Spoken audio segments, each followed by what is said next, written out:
Si vous prévoyez une visite guidée en Israël, ou même si vous y pensez simplement et que vous ne savez pas par où commencer, cette vidéo est faite pour vous. Sagi, mon partenaire, et moi voulions créer cette vidéo depuis longtemps, mais il y a eu une guerre, puis une autre, puis encore une autre. Maintenant, nous avons enfin l'occasion, tous deux guides touristiques agréés. Je me concentre davantage sur le contenu vidéo, tandis que Sagi continue de guider et est le fondateur de Levis Israel Tour. Je déteste la logistique et faire des réservations pour les gens me stresse. Et la logistique, c'est par exemple où commence la visite. Peut-être que tu peux te présenter.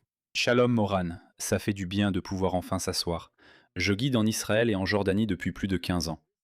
Et à un moment donné, j'ai réalisé que ce que j'aime autant que guider, c'est planifier le voyage lui-même. Parce qu'Israël n'est pas simplement une autre destination.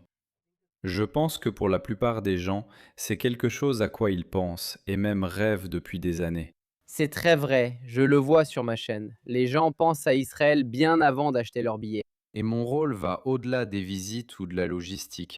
Je me concentre sur la création de toute l'expérience et je m'assure que chaque élément est vraiment adapté aux voyageurs.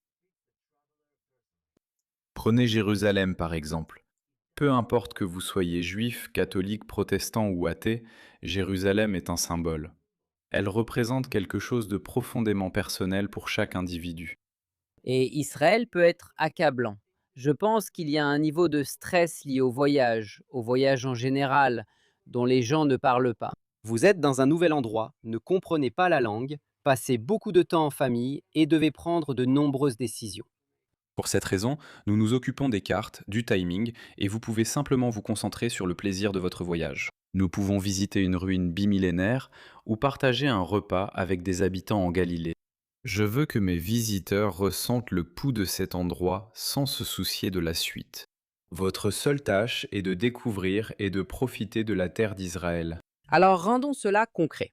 Je suis chez moi dans le Wisconsin, j'ai 60 ans, je veux venir en Israël avec ma femme, ou j'ai 50 ans, nous sommes une famille de 5 personnes et nous voulons célébrer une bar mitzvah l'année prochaine en Israël. Comment aborde-t-on concrètement la planification? Nous commençons par le début. D'abord, nous devons comprendre combien de jours nous avons pour voyager et adapter les sites que nous visitons à la durée du voyage et à la saison. Un voyage en décembre ne sera pas le même qu'un voyage en août. En décembre, nous nous concentrerons davantage sur les visites urbaines, quelques musées, et nous ne ferons pas autant de randonnées. Alors qu'en août, nous essaierons de combiner quelques activités nautiques pour nous rafraîchir et profiter des eaux de la Méditerranée, de la mer de Galilée, et même faire du kayak sur le Jourdain. Donc j'y ai réfléchi et disons que j'arrive en octobre pour 8 jours. Qu'est-ce que tu me recommanderais? Oren, la plus grande erreur que font les gens, c'est d'essayer de tout voir et de courir d'un endroit à l'autre. Parfois, moins, c'est plus. Et pour commencer, je dis aux gens d'arrêter de penser aux sites et de commencer à penser aux régions. Voici ma règle d'or pour un premier voyage. 50, 25, 25. 50% à Jérusalem. C'est le cœur. Consacrez-y 3 à 5 jours. Vous avez besoin de temps pour vraiment ressentir l'histoire, pas seulement la survoler. Et depuis Jérusalem, nous allons à la mer Morte. 25% Tel Aviv. L'ambiance d'Israël aujourd'hui.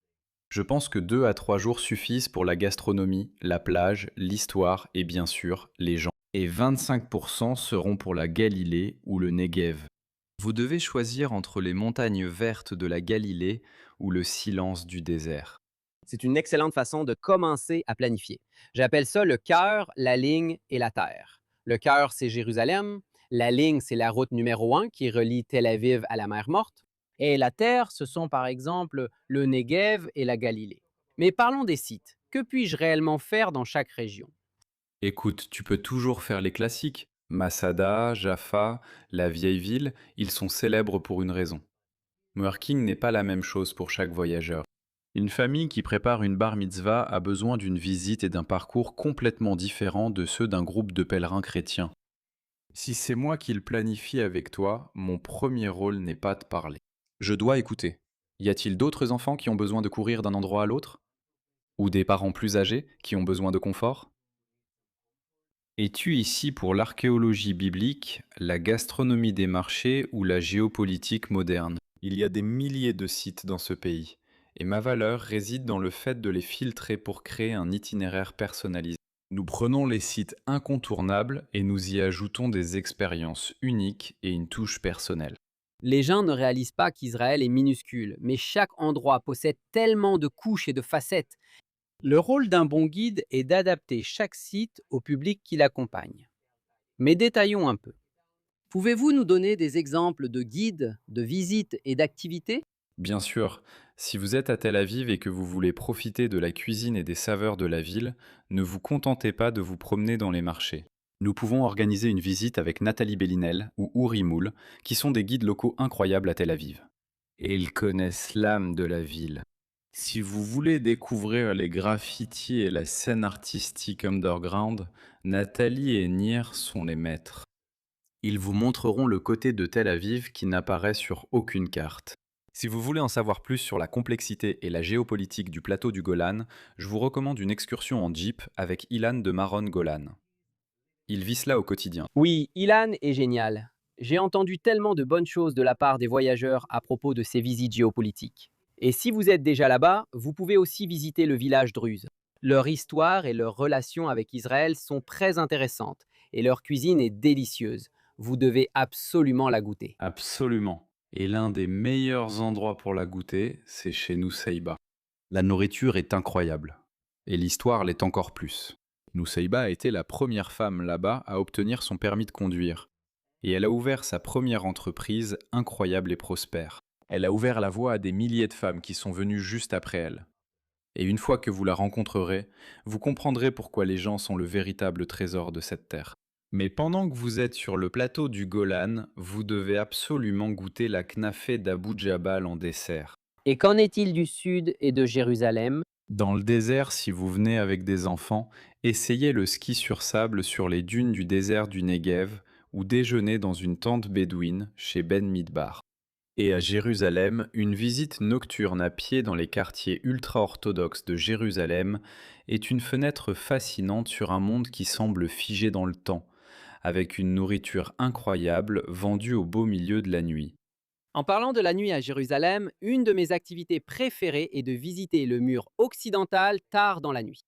L'air est plus frais et c'est incroyable de découvrir que même à 4 heures du matin, des gens sont là en train de prier et c'est gratuit. Et en parlant de ce qui est gratuit, parlons de l'une des plus grosses dépenses lors d'un voyage en Israël. Les hôtels.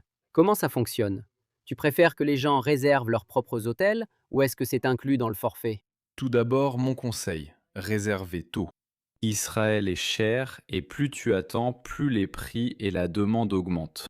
Regarde en ligne, vois ce qui existe, fais-toi une idée des hôtels et des emplacements. Mais personnellement, je préfère généralement réserver les hôtels pour mes clients. La raison est simple. Je travaille régulièrement avec ces hôtels. Je sais quelles chambres sont meilleures, quels emplacements sont les plus adaptés à votre itinéraire, et je peux généralement obtenir de meilleurs tarifs. Et peut-être encore plus important, quand je réserve l'hôtel, je peux tout coordonner autour de votre voyage. Les arrivées anticipées, la logistique et bien sûr les horaires des chauffeurs. Je l'ai vu tellement de fois. Des gens voient un Airbnb qui coûte genre 50 $ de moins à Jérusalem, mais il est à Ramat Galim, le quartier de Jérusalem. Ensuite, il faut encore conduire 1 heure dans les embouteillages et payer 70 shekels pour se garer près de la porte de Jaffa. Vous pouvez passer des heures sur TripAdvisor, mais en tant qu'opérateur, je m'assure que l'hébergement s'intègre bien dans le déroulement de l'itinéraire. Au final, quel est le coût de ce service? Comme je l'ai dit, nous proposons de meilleurs tarifs que ce que vous pouvez trouver en ligne. C'est tout bénéfice. Nous travaillons avec ces hôtels sur de gros volumes toute l'année et ils nous accordent des tarifs préférentiels. Vous profitez d'une meilleure expérience à moindre coût, avec notre soutien. Ce qui est important, car si vous ou l'hôtel faites des erreurs, ce qui peut arriver, vous avez quelqu'un à appeler directement. Mais soyons pratiques. Pouvez-vous me donner une idée approximative du coût? Combien coûte une journée avec guide, avec ou sans voiture? Et qu'en est-il d'un voyage d'une semaine? Bien sûr. Les prix varient selon les guides. Personnellement, je travaille avec certains des meilleurs guides du pays. Une visite d'une journée complète avec l'un des meilleurs guides coûte généralement entre 550 et 650 dollars américains. Si vous souhaitez que le guide vous conduise également dans son véhicule privé, le prix peut aller de 1000 à 1300 dollars selon la taille, les destinations et bien sûr le type de véhicule. Nous avons abordé la planification, les guides et les hôtels. Souhaitez-vous ajouter autre chose? Eh bien, cela peut sembler un peu cliché, mais je pense vraiment que voyager en Israël est toujours porteur de sens. Mais je crois vraiment qu'en ce moment, c'est une période unique pour visiter Israël. Vous verrez le pays après une grande crise, et au lieu de s'effondrer, nous sommes même devenus meilleurs. Et nous avons une histoire puissante à raconter, toujours, mais surtout en ce moment. Sagi, merci pour ces excellents conseils, mais nous n'avons fait qu'effleurer le sujet. Aurine, c'est vraiment sans fin. Et voici l'essentiel. Planifier un voyage en Israël devrait être le début du plaisir, pas le début de vos maux de tête. Écoute, si tu as déjà réservé tes hôtels et que tout ce dont tu as besoin c'est d'un guide pour 2 jours à Jérusalem, je serais ravi de t'aider. Mais je pense que la vraie magie opère lorsque nous concevons tout le voyage ensemble. Tu peux commencer par jeter un œil au lien ci-dessous et tu pourras voir tous nos forfaits touristiques. En tant que guide, j'ai toujours pensé que le fait de guider était la chose la plus importante. Et bien sûr, c'est très important. Mais quand tu parles à ton groupe à la fin du voyage et que tu leur demandes ce qu'ils ont le plus apprécié ou ce qu'ils retiendront, il est rare que quelqu'un dise: Tu sais, ta visite guidée à Masada. C'est toujours quelque chose de plus global. Ça améliore énormément l'ensemble du voyage quand l'itinéraire personnalisé, la logistique et l'accompagnement vont de pair. Tous les liens sont ci-dessous et on se retrouve ici très bientôt. Yalla bye.